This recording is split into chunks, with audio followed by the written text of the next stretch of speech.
And I didn't think some of the information I was reading here was right. So we'll get to that in a bit here. Up next, our final inductees of the evening, Adriaan and Lorraine van Egmond, being inducted for what they have done for the motorcycling world. And they make their home in Moncton.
Okay, like I mentioned earlier, I have a whole paragraph here that's got the wrong information.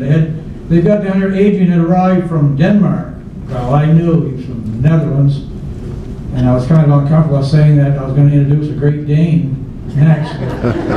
I'm going to call on the legend himself, all the way from Colorado, Roy Blakeney, to do a little bit of a skit here, and then we'll get back into my information. Roy, I'm going to call you up.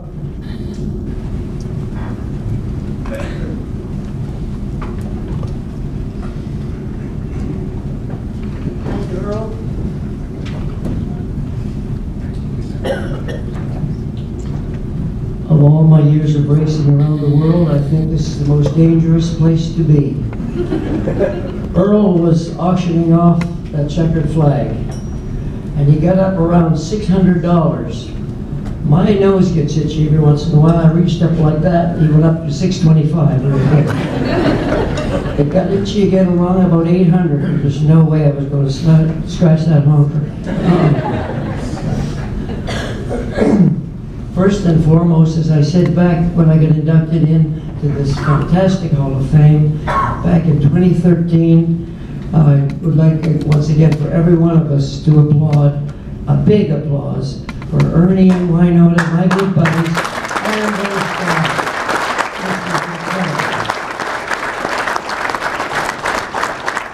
When I competed here in the 50s, early 60s, we would never have dreamt that this would have happened.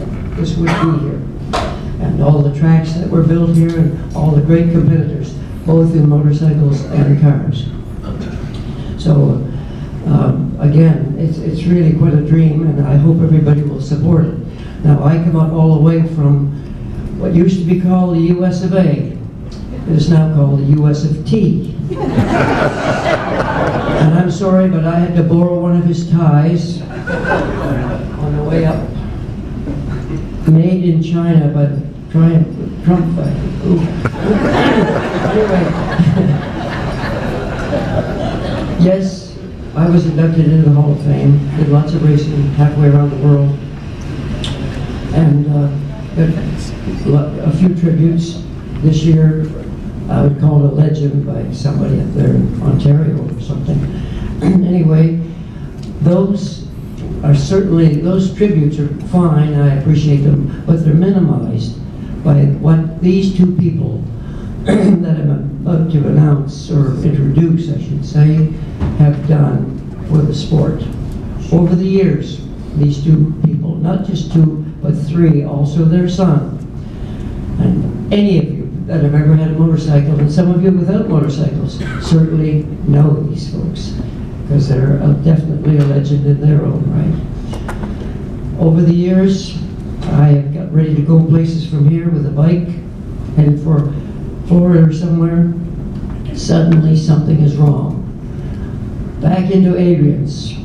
They would drop everything they had, and the staff would go to work to get me out in an hour if possible.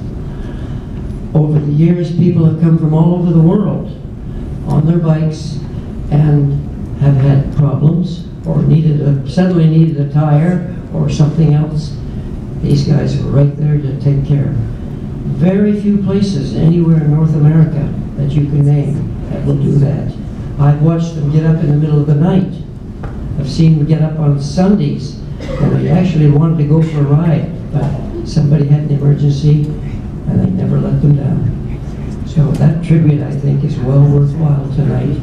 These folks, these two have been my friends for a long time. Now coming in here, just a moment now, coming in here, Ernie said, come up to Ernie, I spotted them coming in, Ernie and Winona, my good friends. I spotted Ernie, I came over, said hi, shook his hand. Then I went over to Winona and gave her my big greeting. I went back to Ernie and I said, how long do I have to speak? He says, you're only going to get 3 minutes. I said, damn, I shouldn't have kissed Winona. But it was worth it. Now my story. 1953, I had a motorcycle business which became bigger and bigger. It was an old barn on Salisbury Road, Newton Heights as it was called back then, this side of the underpass, which we used to use to try to see how fast we would go and scrape everything. Anyway, this gentleman, young gentleman, I guess he was about 19 or 20, came to my shop. He was actually on the way to modern construction looking for a job. He and his family had escaped the Nazis from the Netherlands, Amsterdam area, I believe, or Rotterdam. Was it Amsterdam? Huh? What? Oh, yeah, okay. Anyway, he was looking for a job, but first of all, he wanted to stop and look at my motorcycles, because I was unpacking new ones by the bunch. British bikes, galore, some Czech bikes, Austrian bikes. I was a dealer for 12 different makes by then. Not a good idea. In any case, he came in and he's looking at the bikes and stuff, and I asked him, quizzed him about what he was going to do. I'm heading for modern construction to get a job. I said, no, you don't want to work at modern construction. You look like you're more skilled than that. Why don't you stay and become a motorcycle mechanic? I said, do you know anything about mechanics? He says, yeah, a little bit. So he stayed, and in no time he already knew, but he caught onto the stuff that I had going very quickly, and I could see his potential as a great mechanic. While he was working very diligently, always on time, always there, working late till we closed everything up, out on Salisbury Road, a young lady from Milliner Road, beautiful, fuzzy, curly, light brown hair, would walk by on Main Street 4 miles to Moncton High School. Some of you know where that is, the old building, and back. Every day he would kind of take a glance and then continue working. Never got away from his work too long. One day, late fall, drizzly rain, almost snow, the little lady was walking by, looking, frankly, if I may say so, like a drowned rat. She was really moist. I said to Adriaan, put your wrenches down. He said, I got to put this aerial together. I said, put your wrenches down and take your little old car that you purchased and go out and give that lady a lift home, because I kind of knew the family where they lived. He says, I can't do that. In his, at that time, quite broken English, he had quite an accent at least. He said, I can't do it, I got this work to do. I got to get this. I said, Adriaan, I'm your boss, put down your damn wrenches and go. So he did. He went out on the street, picked her up, gave her a lift home, and their statement to this day is they don't know which one was the dumbest, the one that stopped the car or the one that got in. 59, ladies and gentlemen, 59 years later, still in the motorcycle business, still my very good friends, not only the two of them, but their son. They also had a daughter. Unfortunately, we lost her, but the rest of the family. And 59 years later, they're still together, still in the motorcycle business. So playing Cupid really does work. Adriaan and Lorraine.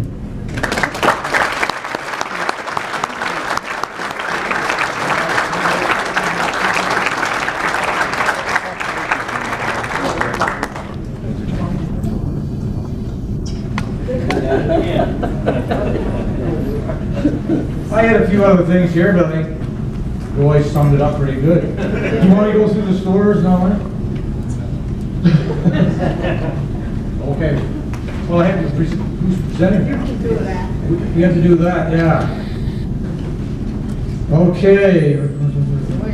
Roy's supposed to be presenting the award, yeah. I am?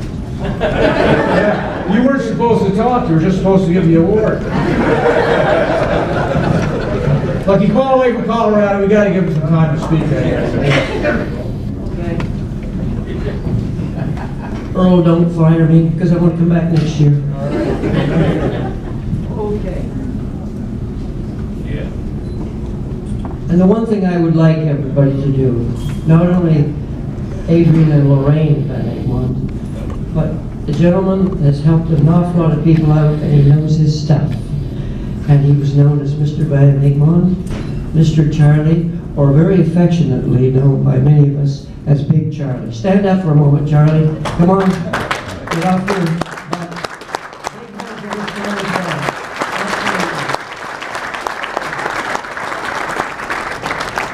Adriaan and Lorraine, we've insulted each other on a regular basis. Where's your wooden shoes? Thank you very much. Okay, so while they're getting their picture taken, I'll just finish up what we had here, okay? No, that's not good enough. If I get Roy to stop for just a second. There we go.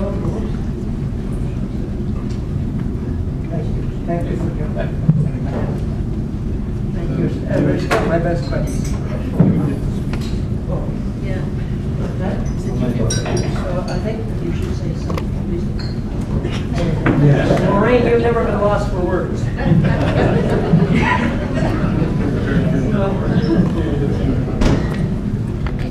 guess the only thing we have to say is thank you very much for giving us this honor tonight, and you'll always remember. Thank you.